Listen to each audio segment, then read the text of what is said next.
Welcome back, everyone. Today, we're going deep on a financial scandal coming out of Equatorial Guinea. Yeah. It's pretty wild. We're talking embezzlement, possible blackmail, Yeah. and whispers about the president's family. Oh, wow. Buckle up. Yeah. This one's going to be good. This one's going to be interesting.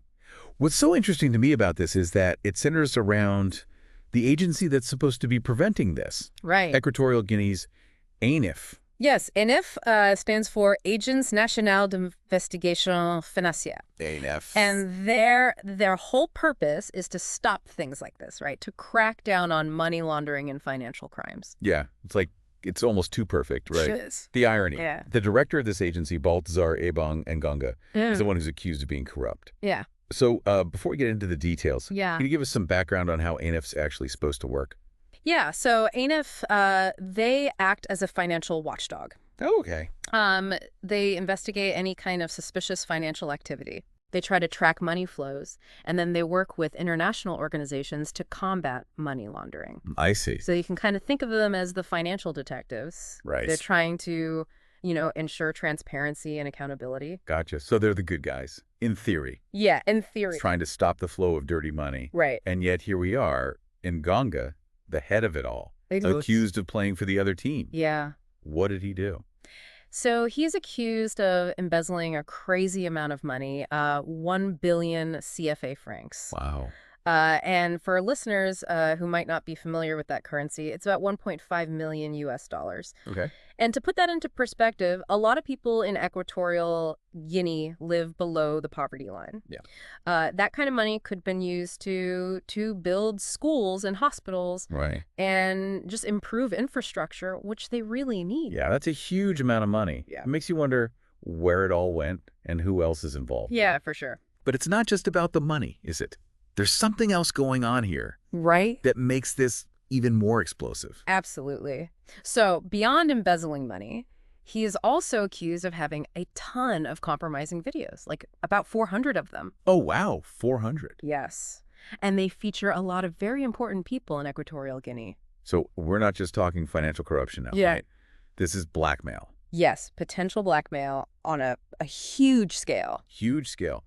Who are these people in the videos? Well, that's where it gets really interesting. We're talking married women having affairs. Okay. High-ranking officials in compromising positions, and even rumors that one of the videos features the president's daughter. Wait, hold on. The president's family might be in this. Yeah. That just takes us to a whole other level. It does. In Equatorial Guinea, image is everything. Yeah. So having these videos would give Ngonga a ton of power. Yeah.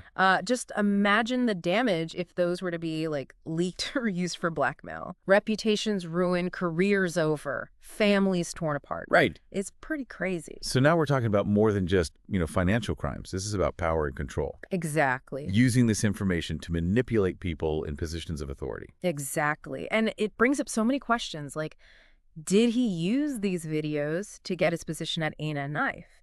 Did he silence whistleblowers? Right. Did he blackmail people to look the other way? It's pretty disturbing. Yeah. And, this really isn't an isolated incident. Equatorial Guinea has a history of corruption. Really? Yeah, I mean, President Obiang's been in power for, over 40 years. Wow.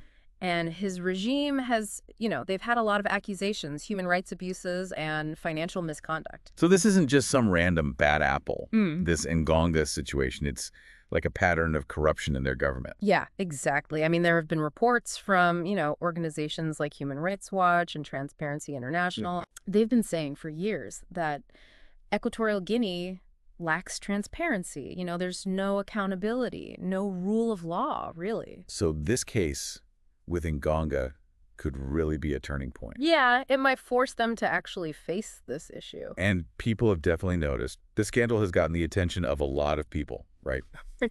You mentioned earlier there are calls for an independent investigation. Right. What does that actually look like? Is that even realistic in this situation? Well, a truly independent investigation would require Equatorial Guinea to be a lot more open than they've been in the past. Yeah, that's what I was thinking. I mean, you would need to bring in investigators from outside the country. Right. You'd have to make sure that witnesses were protected. Of course, yeah. And most importantly, you'd have to make sure that no one is above the law, no matter who they are or who they know. Right.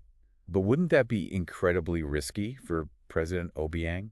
Like, if he lets a truly independent investigation happen, who knows what they'll find? Yeah. Especially with his family potentially being involved. Yeah, right. That's the dilemma. Yeah. I mean, if he doesn't do anything, he risks losing even more public trust, both within Equatorial Guinea and internationally. Right. So he's kind of damned if he does, damned if he doesn't. Pretty much. What a mess. It is. Are there, like, any similar situations, maybe from other countries, Yeah, that could give us some clues about what might happen here? definitely. I mean, there have been other high-level corruption scandals in Africa and around the world, and sometimes they do lead to real change. Like, we've seen regimes toppled, corrupt officials actually facing justice, Okay. and new systems put in place to try to prevent it from happening again. So there's hope for real change in Equatorial Guinea. It's possible, yeah. But Yeah. there are also plenty of cases where these scandals are just swept under the rug. All right. The investigations go nowhere and the people in power stay in power. Right. It really depends on a lot of things. And, probably most importantly, what the people in power think is best for them. So it's pretty tough to predict what's going to happen here. Yeah, it's a complex situation, for sure. No easy answers. No, but that's what makes it so interesting, right? Right. I mean, we're really seeing a crucial moment in Equatorial Guinea's history. Yeah. The decisions they make in the next few weeks, few months, could really change things for the leaders and for the people. Yeah. Okay, so we've talked about the money. Yeah. Millions of dollars just gone. Right. We've talked about the potential blackmail Uh-huh. and the implications for Equatorial Guinea's elite. And we've talked about how corruption in the government might have made all of this possible. But what about these videos themselves? Right. What could be on them that's so damaging? Well, that's the really intriguing part, right? Yeah. We could be talking about proof of secret deals, maybe even stuff that implicates people at the very top. So, could these videos actually bring the whole system down? Potentially, yeah. Yeah. Wow. But, we have to remember we're dealing with a lot of unknowns.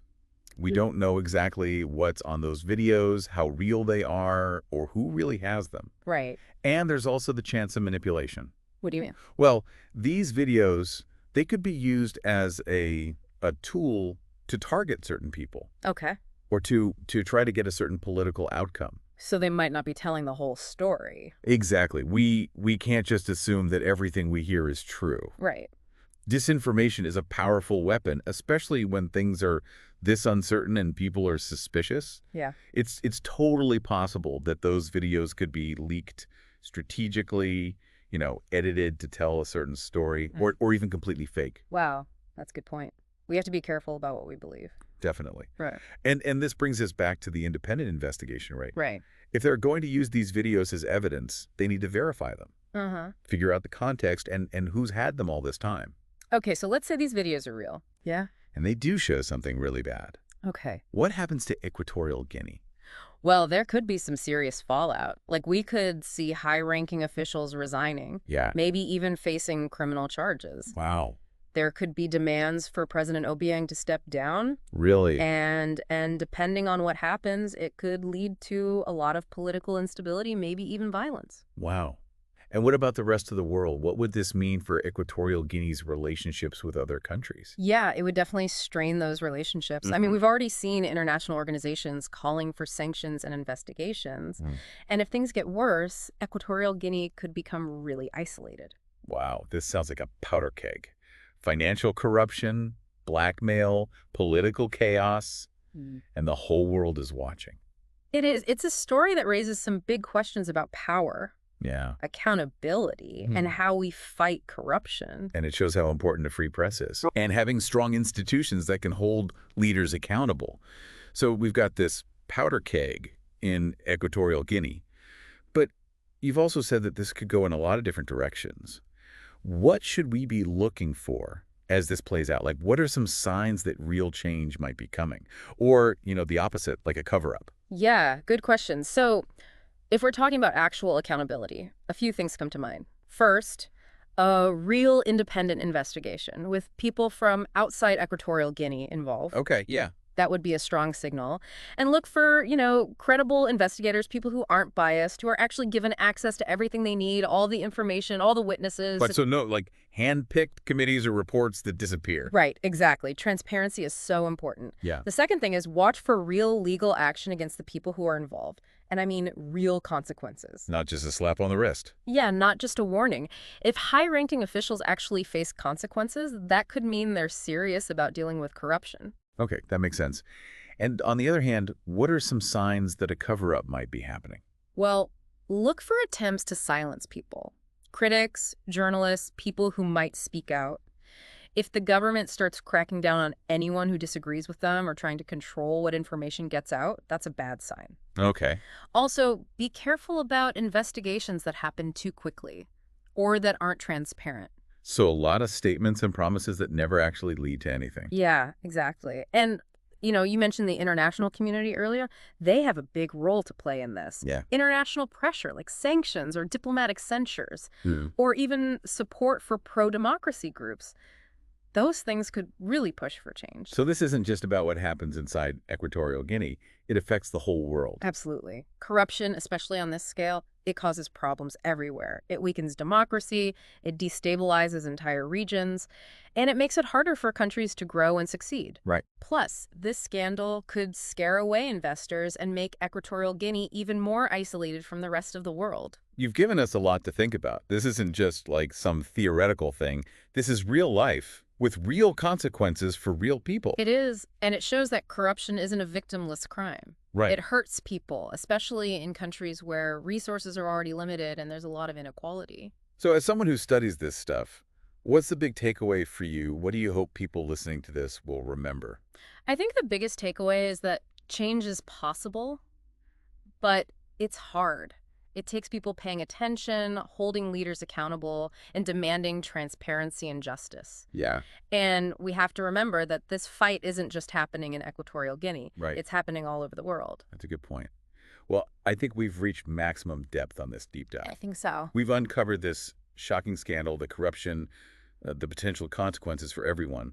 But as you said, the story is still going on. It is. The next few weeks, few months will be really important. Will things change for the better? Or will corruption win? We'll have to wait and see. So to everyone listening, stay engaged, stay informed, and keep asking questions. Yeah. We're signing off for now, but this conversation is far from over.